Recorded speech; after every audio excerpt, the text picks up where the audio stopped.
And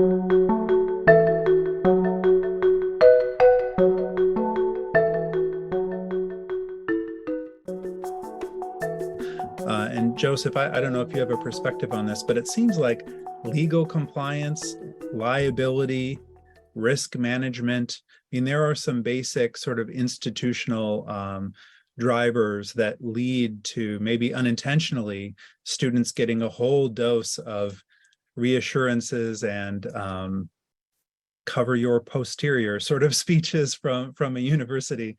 How much have you seen that play into it? And are there ways to sort of do what you have to do, but also, keep your focus on what's really central to a university? I think so. I think there's a way to do that. So I'll say I'm not an expert on the like legal, end of things. I understand why, all of that is included in orientation, obviously. But I think that the key to that would be balance. And so, a typical orientation, might be like 6 to 7 hours long per day. If it's like multiple days, usually it's an all day thing. I would say, set time, aside for the kind of housekeeping, stuff, the legal compliance related things like risk management, all of that, while at the same time, devoting an equal amount of time for, like faculty who, maybe are in the same discipline, but, have different outlooks on that specific discipline, or have faculty together who are, from two completely different disciplines, and, have a mock discussion, that include students in it. I kind of inadvertently advocated for the just blind, inclusion of faculty members, but it's really the key to what I meant was, invite faculty in allows for these sorts of questions to be asked, because these are not typically questions that student affairs professionals take into account all the time. So I kind of took that in a different direction. Sorry about that, but yeah. Not at all. I'll just interject to say, I think I'd love to turn the conversation towards some of the proactive ideas that are out there, whether they're programs being offered now, types of approaches that we've seen on any campus, or even just, speculative ideas. I'll also invite our audience, if you're aware of programs, of resources, we'd love to feature them on our website, and we'd love to know about them. So please share those in the chat if you know of some best practices. At the same time, if anybody has horror stories, we can hear them too. For our panelists, I'll pose those same questions to you. Have you seen bright spots? Have you seen this go terribly wrong? Help us sort of fill out the canvas here. I can tell one sort of horror story, but there's an upside. And that is when I was part of those planning meetings for the first year experience, the orientation and convocation ceremonies. I saw how easy it is to shift things. In this case, it shifted in what I think is the wrong direction, but I saw the representatives from the athletics program come in and suggest that instead of doing the convocation ceremony the way we had normally done it, what we really need to do is march the students to the football stadium and teach them the fight song and, introduce them to the mascot and so forth. And to me, that really encroached upon the academic purpose of that kind of ceremony and of the real purpose of orientation. And yet they showed up at the table and they pitched the idea and they got their way. So that's kind of a horror story, but the upside to me is that I no longer underestimate what one or two individuals with some strategic plans can accomplish. And so I think it's really up to, say, faculty who, or anyone who's concerned about first year orientation or programs in general, becoming an ideological monoculture or something, to get involved. And, there's lots of ways you can get involved without giving up your research and becoming a director of the first year experience on your campus.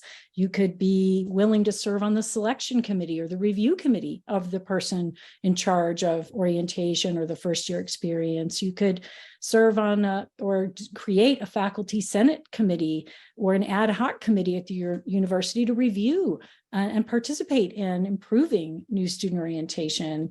And there's probably other examples, but I think even the trend now for universities to give their students bucket lists and to encourage them to create these bucket lists where they decide what sorts of experiences they want to make sure they have while they're on the campus. And that's a really neat idea. And I think we need to make sure that open inquiry and being exposed to models of and opportunities to practice constructive disagreement and learn to think critically and logically and all those things go on the bucket list. So I think there's ways to sort of push for some of these values in little ways, and I think it can work. I think a lot of people are just ignoring it and disengaged, so they're not contributing positively the way they could. Maybe I could just chime in quickly to say I totally agree. And I think, one of the things I noticed, there was a comment in the chat box about ensuring that successful programs that are part of orientation are not kind of just one-offs, that it's just an orientation and then there's no follow-through. It's not a regular part of the campus culture. And so, in our case, one of the things that we've tried to emphasize, and again, it's only been a year with this debate as part of orientation, and apparently there are a number of other universities that are now also doing debate as part of orientation, but we want to make sure that our students know that debate and dialogue across difference is an ingrained part of our campus culture, that there's a Braver Angels debate in September, just 3 weeks after the orientation, and we're going to have one every month of the year. We have a series called Minds Wide Open, where we have sort of a podcast Zoom conversation with a thought leader, somebody who's written an important book on a topic and brings a perspective that you're not going to find probably in one of our speaker series on campus. And that's on our bucket list. We give first years a little magnet bucket list. And one of the things on there is to participate in a Minds Wide Open a program during the year, to attend a Braver Angels debate. And so I think that if we're able to plug those kinds of things in the orientation, in our case, at a debate, and say, like, this is who we are. This is our campus. These are our expectations. These are the norms. And they're the norms in classes too, and in residence halls. And we set that tone and expectation from day one. I think that really is helpful, but I agree that it needs to be something that's sustained, and not just a one-off that we then don't deliver on beyond the orientation.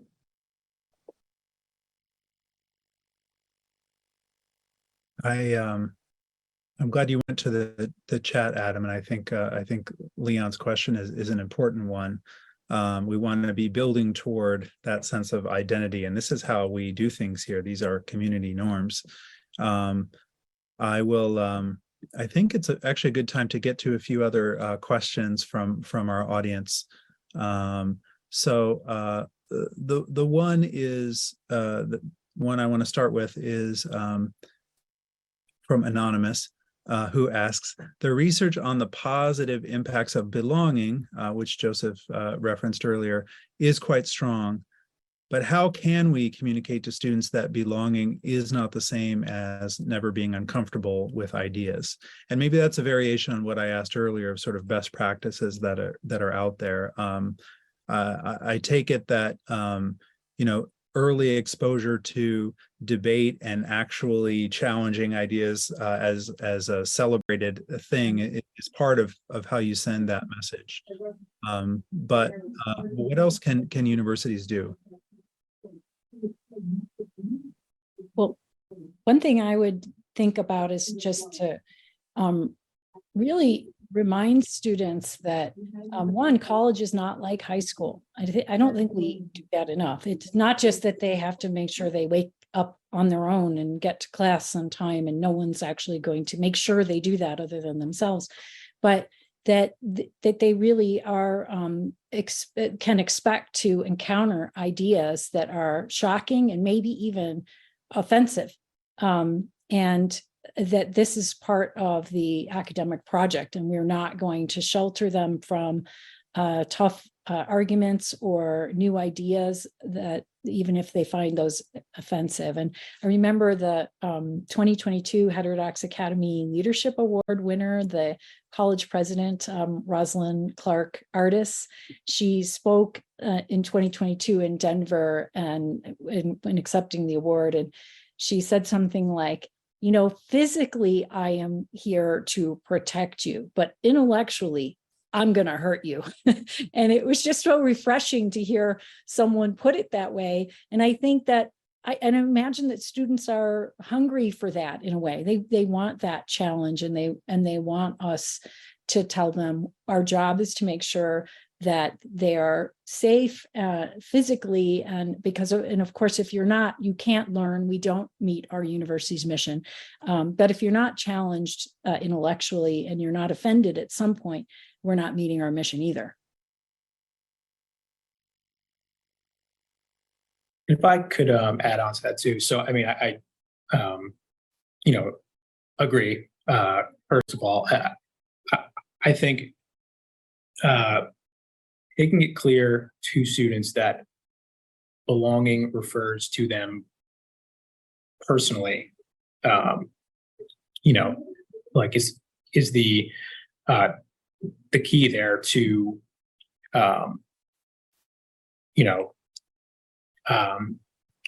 letting them know that,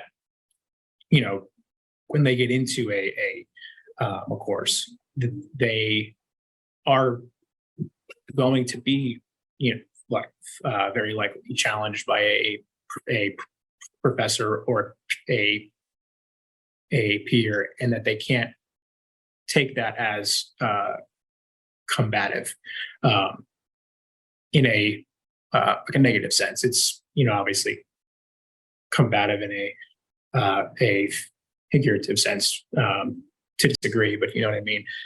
I think we have to understand that students coming in to college may not have had that experience, because a great number of avenues of modern adolescence and young adulthood have become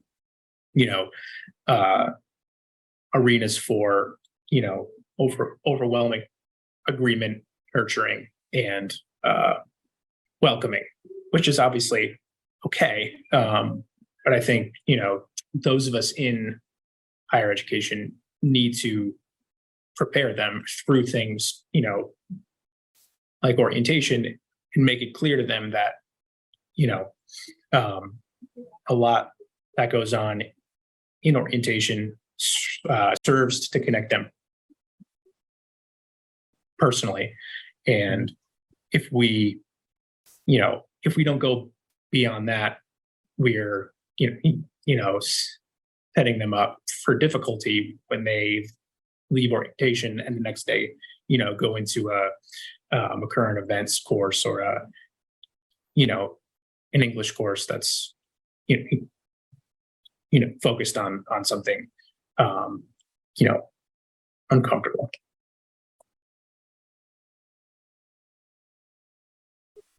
Yeah, there are a lot of conversation here about the meaning of belonging and belongingness. I want to share a comment from the chat.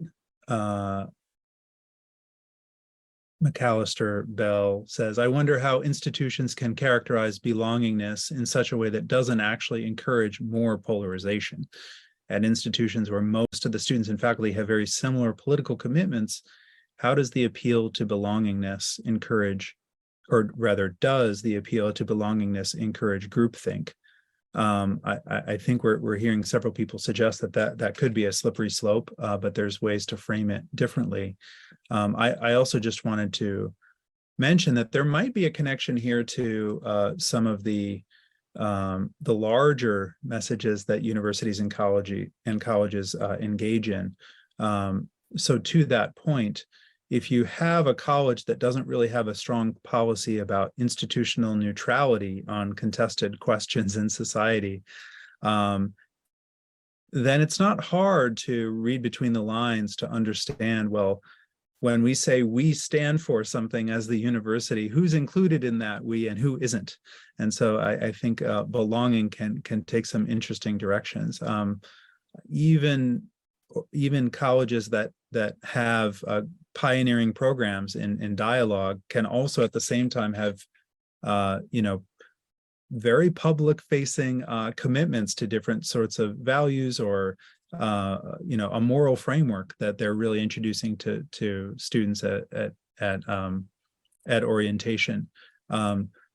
Adam, I don't exactly want to put you on the spot, but I'm curious if you've seen this come up at Denison, because I know that they've done a lot of great work with the debates, but I visited the homepage. There's a commitment to anti-racism and all kinds of things that HxA members might want to debate the specifics about. Is there a way that sort of questioning orthodoxy coexists with a sense of, these are our priorities as a community that are important to us, and you should know that when you come here? Yeah, no, it's a hard question, and I think a tension that institutions and presidents increasingly face with the pressure, really peer pressure, in higher ed, especially in recent years, for university presidents to make a statement on issue after issue after issue. And I think, my own personal view is that this has gone way too far, and that there are pitfalls and dangers in presidents making taking institutional stances on things that don't directly relate to the university's mission. It's never ending. It's a slippery slope. At what point, what does a president not have to weigh in on in terms of international challenges, domestic, and so on and so forth? And unless it's something that take the recent U.S. Supreme Court affirmative action decision, obviously that directly relates to universities, their mission, their admissions. Even there, I think it's perilous terrain, because the last thing you want to do as a president is call attention to your university. If you're going to say we're going to defy the law, look out, that's not smart strategy. But I think you can talk about values, fundamental values that your university is going to that will not change, or something like that. But I do think that the issue of this whole issue of peer pressure to take stances is tricky, especially if you're at the same time wanting to say we're a campus open to the open inquiry and exchange of ideas and so forth, neutrality, in a sense. And so that's an argument for not being very selective about what you take stances on. And I think, who's going to I don't think a lot of people are going to argue that, be against anti-racism, but then what is anti-racism and what does that include? And so, I think this is a tricky issue. I feel fortunate that our president has been quite brave. I really think on the forefront of saying, we're